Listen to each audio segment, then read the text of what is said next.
Join me as I start my Buy It or Buy It challenge, where I put my Kindle books to the ultimate test to see if they are worthy of a space on my bookshelf or whether they are destined to spend the rest of their lives in the Kindle library of doom.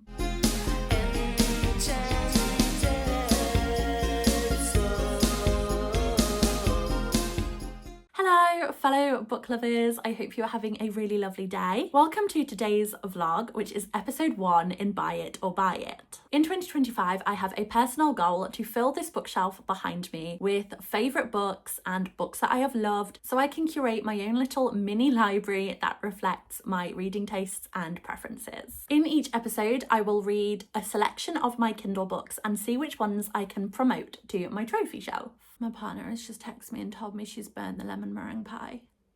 I will be reading 4 books in today's video. 2 I think are going to be contenders for the shelf, and 2 I'm not too sure about. We have The Shadow Sister by Lily Mead, The Third Daughter by Adrienne Tooley, Death at Morning House by Maureen Johnson, and The Vanishing Bookstore by Helen Pfeiffer. I have found in the past I have been buying books for my trophy shelf that maybe weren't all-time favourites because I was anticipating they would be, but I hadn't got around to them yet, or because they were a cover buy, or I just wasn't being picky enough. Maybe they were a 3-star read, but I gave them a place on the shelf even though realistically they weren't as loved as the other books on the shelf. Hopefully this challenge will help me be a little bit more brutal about what gets a place on the shelf. And as you might have seen in the introduction to this video, so I did a video introducing the video, why I'm doing it, did a little bookshelf tour. As you can see in this video, I have actually upgraded the bookshelf already. I did have a tiny little 3-shelf bookshelf and it was just getting full very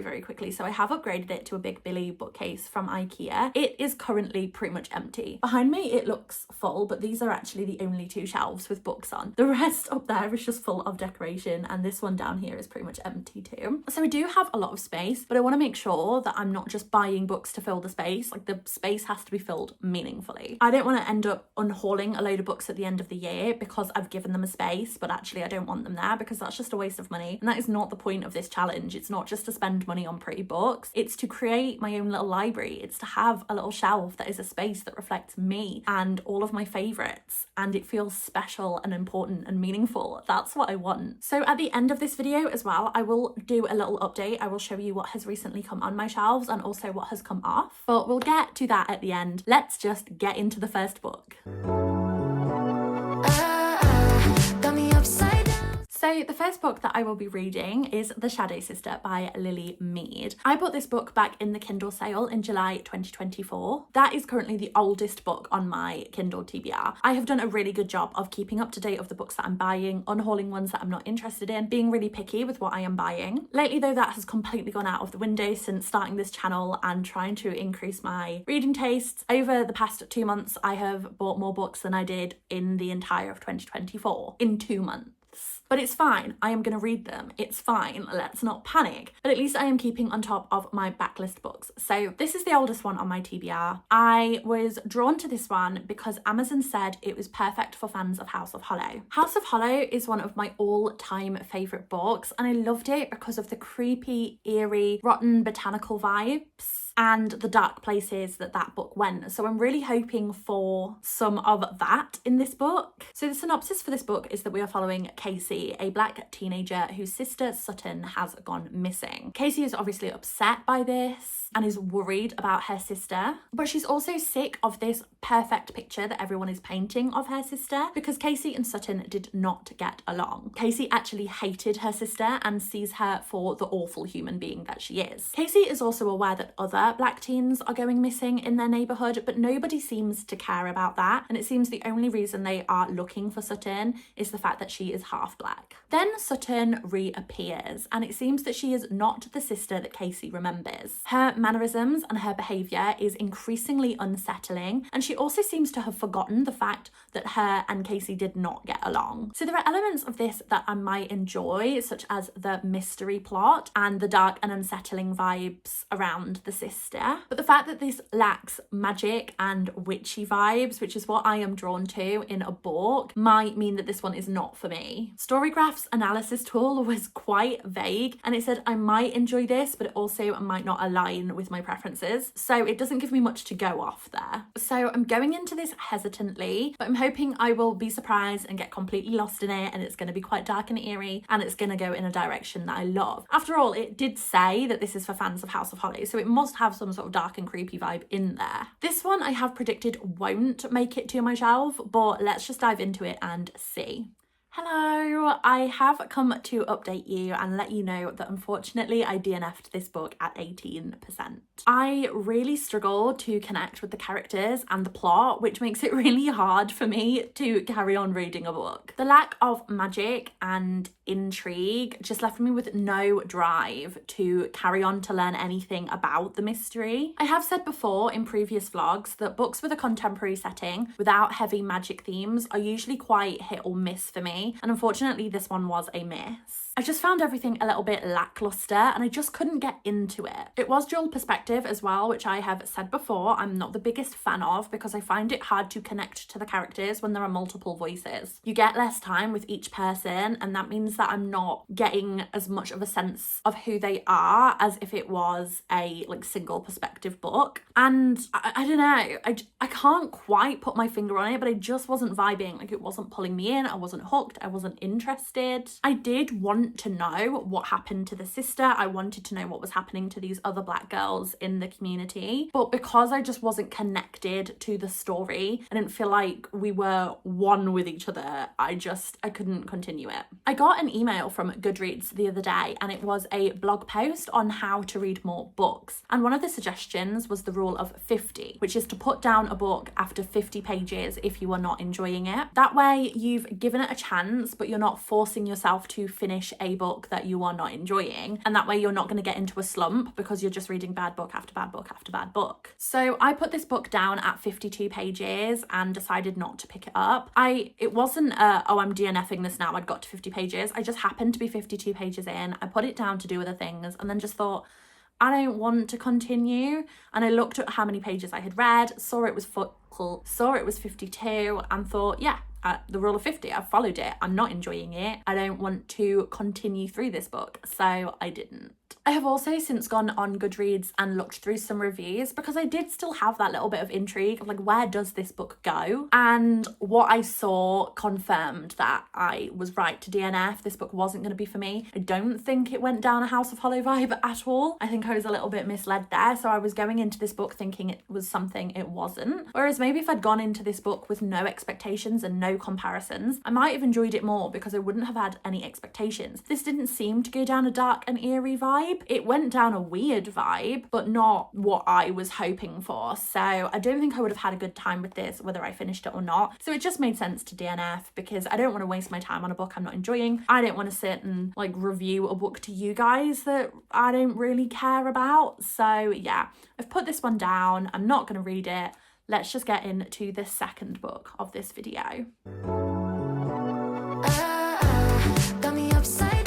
So the next book I am going to be reading in this vlog is The Third Daughter by Adrienne Tooley. I picked this one up at the same time as the last book in the Kindle sale. Again, I hadn't heard anyone talk about this before, but the queer magical element is what drew me in. So in this world, there is a prophecy that says the new maiden, whoever that is, will be born again as the third daughter of the third daughter. So when Brienne, the third daughter of the third daughter, is born, everybody is overjoyed, except for her older sister Elodie, who was the heir to the throne until Brienne was born. So Elodie decides to do something about it. She wants the throne back, and she decides to visit an apothecary called Sabine. Now this is where I get slightly confused about the synopsis, because it says she goes to buy a potion that is gonna stop Sabine being the queen, but she accidentally buys a vial of Sabine's tears, which is incredibly powerful, and it puts Brienne into an eternal sleep. Now, I'm a little bit confused because surely that's what she wants. What can she possibly do? Like, what other potion is going to make her queen? Because if Brienne is just like asleep for a week, then she'll just wake up and steal the throne. So surely she needs Brienne gone forever. The synopsis suggests that isn't the case. And when she does fall into this eternal sleep, she panics. I'm a little bit confused, but I'll read the book and find out. But anyway, she puts her sister into an eternal sleep and her and Sabine have to work together to fix what they have done. So the aspects of this book that I will probably enjoy are the sapphic romance, which I presume is going to unfold between Elodie and Sabine, and the magical lore. But the fact that this is a slow burn romance and it includes divine/religious powers may not be for me. I'm not a fan of slow-paced books or slow burn romances, and divine/religious elements in books aren't really for me. So this one really could go either way. Though StoryGraph says this book aligns with my tastes and predicts I will give it between 3 and 4.5 stars, which are all good ratings. Even a 3-star book, which wouldn't indicate it's a favourite, still means it was a good read. So that sounds positive to me, and I actually can't wait to read this book. This one I'm predicting could end up on my shelf. I'm not completely convinced. It's not a 5-star prediction, but it could be. It has the elements that really appeal to me. The magic, the sapphic romance, the adventurous tone, those things could be a really high rated read for me. So yeah, this could end up on my shelf. We will just have to see. Let's get into the book.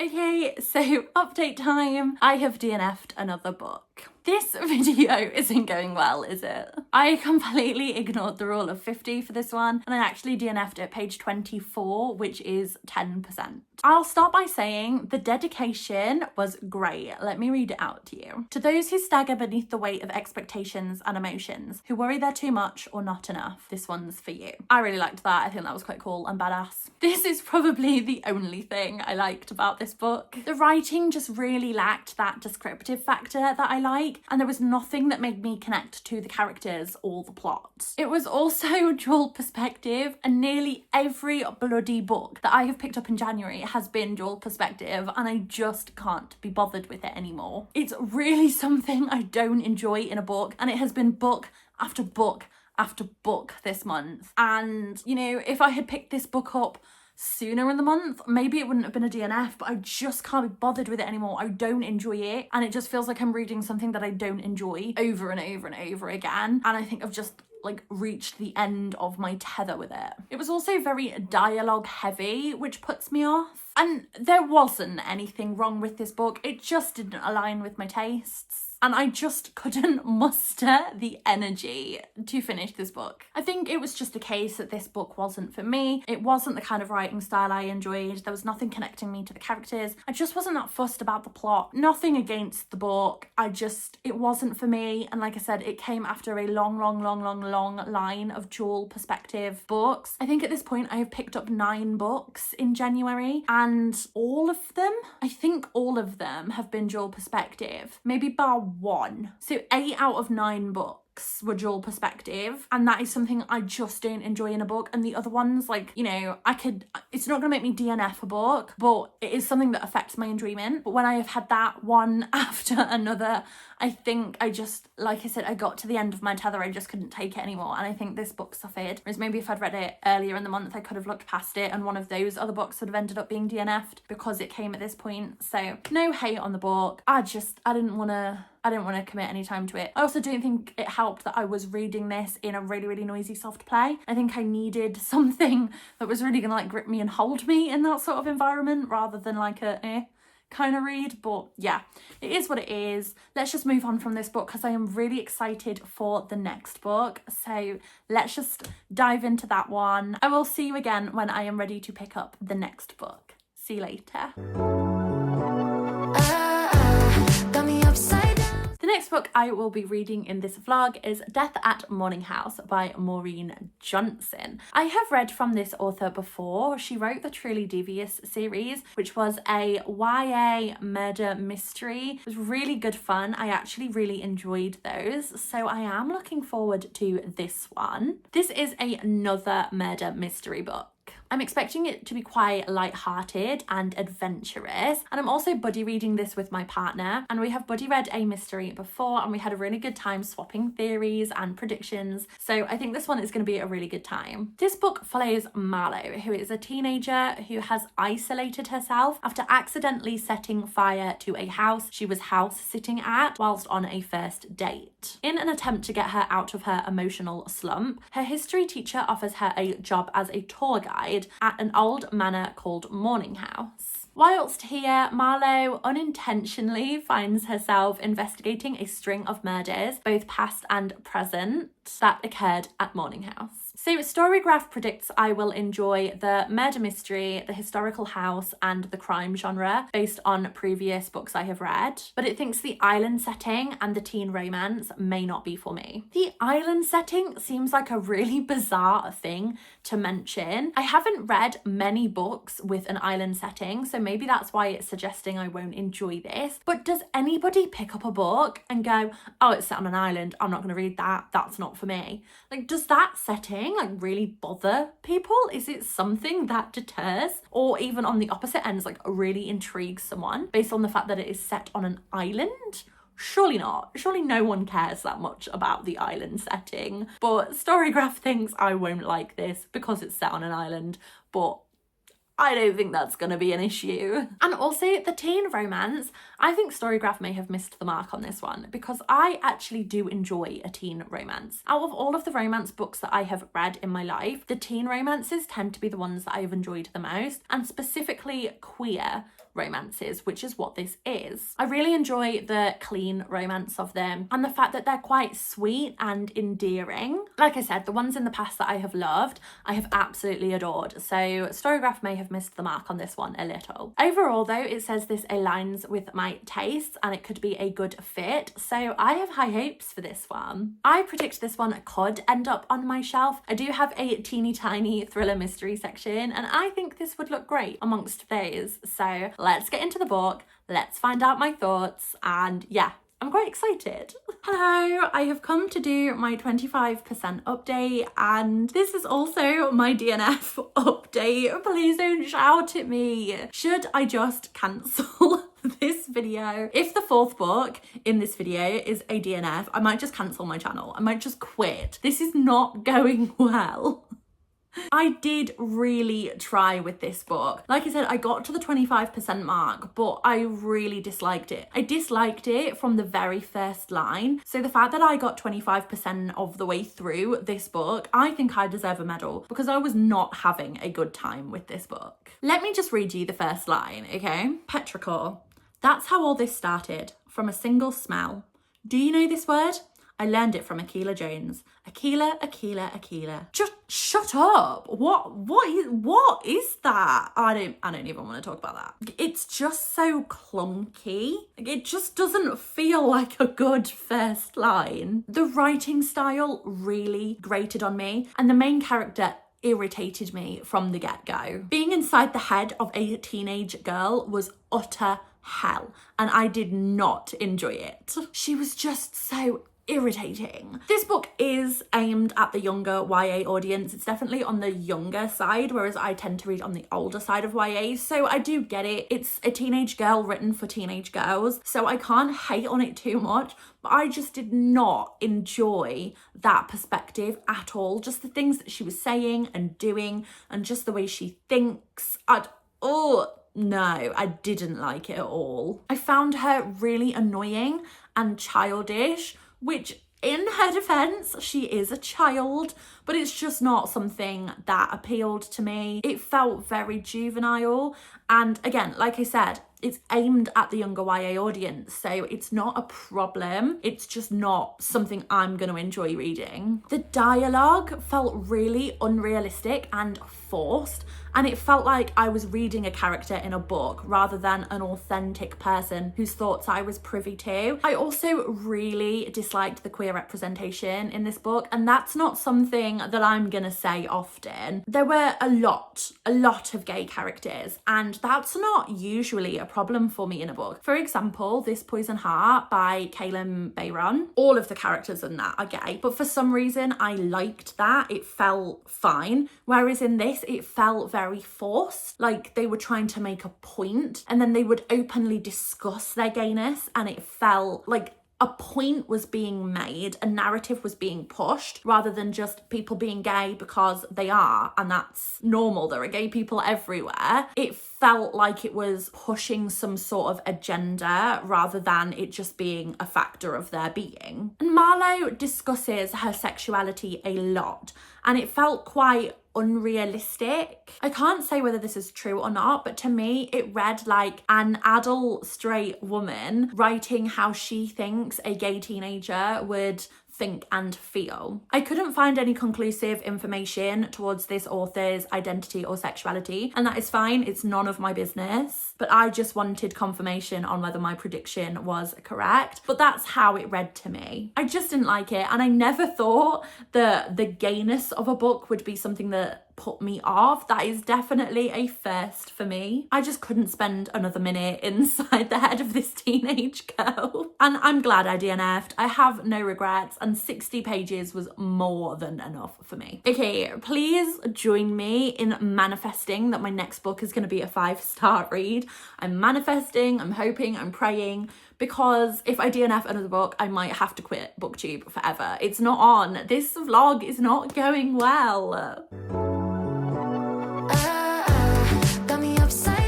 Okay, so this is the part where I filmed the intro for the next book, which is The Vanishing Bookstore, but I actually started the book before I filmed the intro. I was going to film the intro and then do my 25% update, but surprise, surprise, I have DNF'd this book also. So is there any point in filming the intro just to tell you I've already DNF'd the book? No, I don't have the energy for that.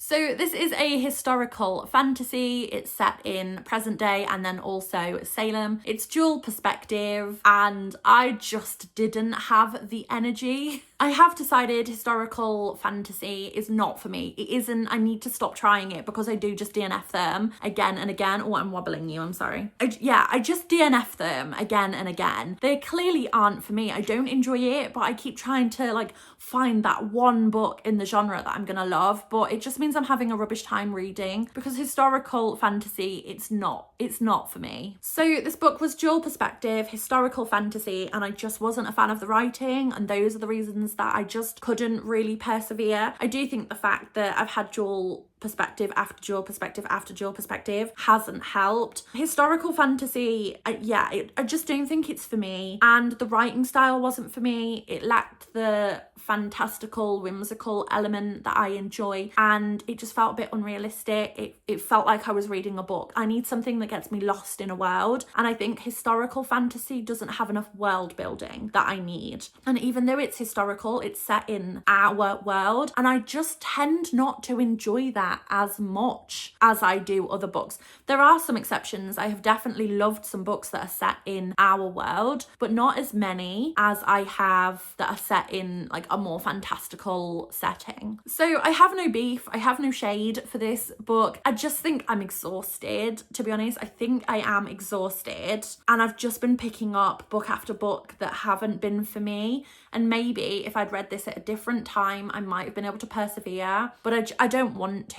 And I think actually I need to do a little bit of reflecting on what I'm reading, why I'm reading it. And I have had a little bit of a revelation about my reading habits and what this channel, which has only been going for a month, is doing to my reading experience. And I think I am forcing myself to pick up things that are really out of my comfort zone for the sake of trying to read outside of my comfort zone, but maybe I'm going too far out of my comfort zone and it just means I'm getting into a little bit of a slump. I also think doing these reading vlogs is making me try and read books really, really quickly. So when I'm not enjoying a book and I'm like, well, I've only got 5 days to edit and upload this video, it makes me more likely to DNF because I'm feeling the pressure. Whereas actually, if I put no time constraints on myself, maybe I would spend a little bit more time with the books that I've DNF'd. left. So I have actually decided to scrap my upload schedule, not fully, but just be a little bit more lenient on myself. I've been planning on getting vlogs up every single Monday, but realistically, if it's not up on a Monday, is anyone going to come for me? Is anyone going to shout at me? Are you going to unsubscribe? I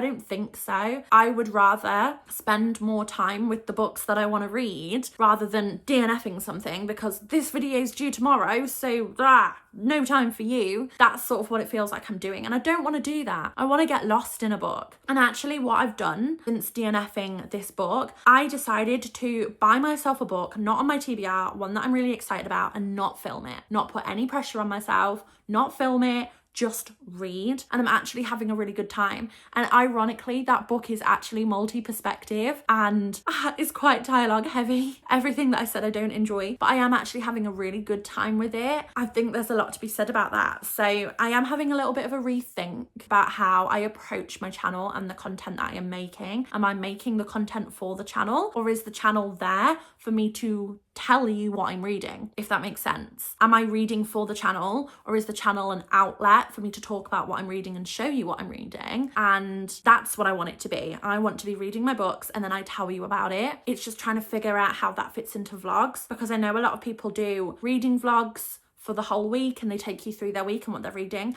but I prefer to sort of keep my private life private, so there's not going to be loads of me doing things with my family or going places or those sorts of things, because I just don't want to. I just want to talk about books. That's what I want this space to be. I want it to be a book space, not a my life space. So I feel like the reading vlogs don't really work weekly when you're not putting in other content. And I enjoy doing themed vlogs. I enjoyed the Fairy Loot vlog that I did. I enjoyed the reading series vlog that I did. So it's about how I can still do those without reading for the channel. So yeah, I have a lot to think about in terms of content and my reading and how I am going to read for me, but then also share that with you. I did have a reading vlog planned for the last week in January, and I've just said like, no, scrap it. I'm not going to do that. I just want to spend some time with the books that I want to read right now. I just want to focus on reading for me rather than doing that video. And I think that's fine. I don't think anyone's going to miss that vlog. I'm not missing not making it. It's just how we're going to go into February and how I'm going to approach vlogs. Like I said, yeah, I'm going to have a think. I'm going to have a little think to myself about how I'm going to do it. And I still want to upload regularly, but I don't want to have a set schedule anymore. So yeah, I'll have a think. I'll get back to you. You will see in due time what I decide. So none of these books are making it to the shelf, which is a shame, but I do think I have learned a bit more about my reading tastes with each book that I have DNF'd. I did think there were going to be at least a couple of enjoyable reads, but at least now I know why they weren't enjoyable reads, and that's going to help me going forward, being a bit more picky with the books that I'm buying. Before I end the video, let's go upstairs and I will show you what books have been added to my trophy shelf since I last spoke to you in my introduction video, and I'll show you some new exciting books.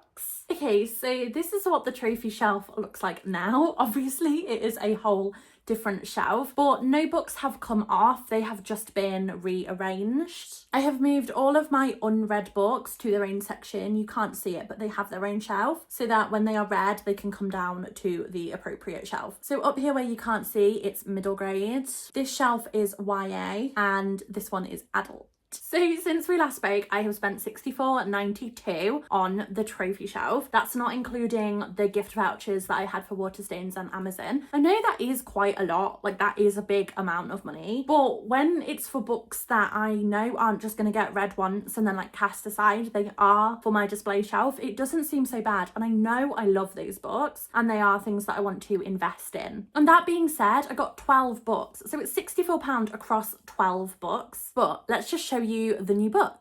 So the first one is Heartless by Marissa Meyer. This was one of the first books that I read back in 2019 when I was trying to get back into reading. It is an Alice in Wonderland retelling, but it's a Red Queen villain origin story. I don't think I would love it as much now if I read it, but at the time I had such a lovely time. It really got me back into reading, so it definitely deserved a place on my shelf, and I got this one from Waterstones. Then I bought a special edition of Twin Crowns. I read it at the beginning of January and really really liked it. I did already have a copy, but it was just like a normal copy from the works. And I found this one on Vinted, which is the Fairy Loot Special Edition. It has this really beautiful cover. It's got beautiful sprayed edges and it's digitally signed. Seeing as I really loved that book, I had a really good time with it. I gave it 4.5 stars. I decided I wanted the special edition. And like I said, I got it off Vinted, so it was only £4. It wasn't mad. They were selling this like really, really cheap. So it's not like I went out and spent £100 on a book I already own. So I was really, really pleased to find this edition. Then I bought a second-hand copy of Twilight on Vinted. This is another book that I loved back in the day.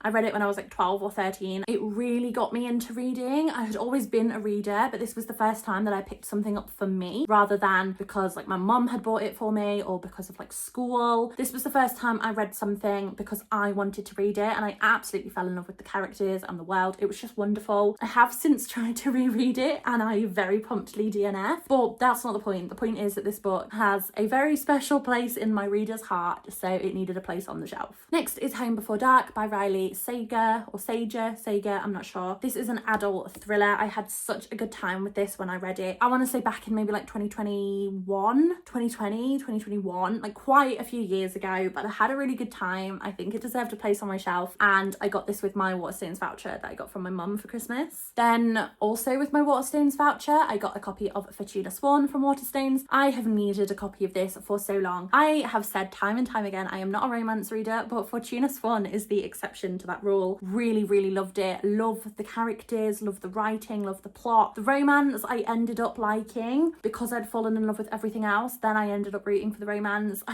I had such a good time with this book. Then from Waterstones, also using my voucher, I got Don't Let the Forest In by C.G. Drews. I read this in December and it very quickly became my best book of the year, if not of all time. Had such a wonderful time with this book. I got it on publication day and I hate the spine. I just hate how garish the spine is for such a dark, creepy book. I don't know why they went for orange. I was really disappointed when I got this book, and I very promptly started looking for different copies. But then to my delight, I found Blackwell's sold the hardcover copy, which the front is very, very similar. Obviously the text is different and it doesn't have the orange, but then the spine, is that the right way around? Yeah, the spine is so much nicer. It gives off the right vibe, and the back is gorgeous. So yes, I bought 2 copies of the same book in very, very short succession, but I loved the book. I had such a wonderful time with it. Then I got this huge copy of The Once and Future Witches from Vinted. It was one of my favourite books. Back when I read it, I had such a wonderful time with this book. The characters are just so lovable and I needed a copy. This one, like I said, was on Vinted. Like, it's not great condition, but seeing as it's going on the shelf, I'm only bothered about the spine. So yeah, really chuffed with this, but it's huge. Then from the same seller, I picked up a copy of Sorcery of Thorns. This is another book that I read years ago but absolutely loved, and this is the Fairy Loot edition, so it has these gorgeous sparkly sprayed edges and it's also signed. I've been wanting to have a copy of this on my shelves for ages, so the fact that I got the Fairy Loot edition, I think I paid £8 for this one. I don't think that's bad for a hard copy sprayed edges signed. £8 I really don't think is bad at all. Then actually the next book on this list hasn't arrived yet, so I can't show it you. I will show it you in the next vlog, although so the price will be taken into account in this video,